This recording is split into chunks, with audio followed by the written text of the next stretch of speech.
Have a look at this Amazon.co.uk, and we're doing that to see what we can learn from it. Let's have a look. Now, at the moment, I've got this part is with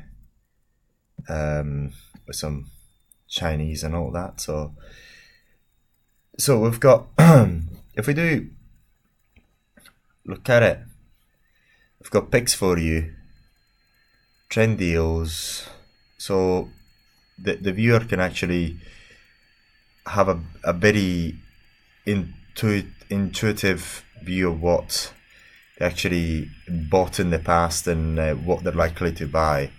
So I don't know whether we can actually put some, say for example, instead of picks for you, the most best-selling products in one section at the bottom of the website or something of the sort. See where so best-selling products or hot deals or something of the sort. And then when we do and then we get in a search box, say for example, looking for pens, and then we find the results in this way.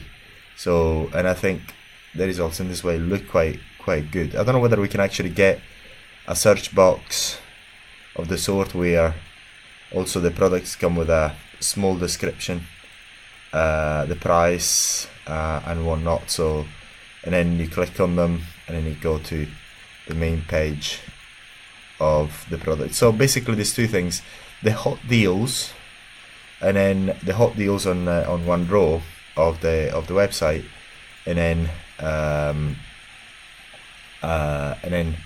this sort of image where it's actually going to another page with the product description. So that would be the next step. So yeah.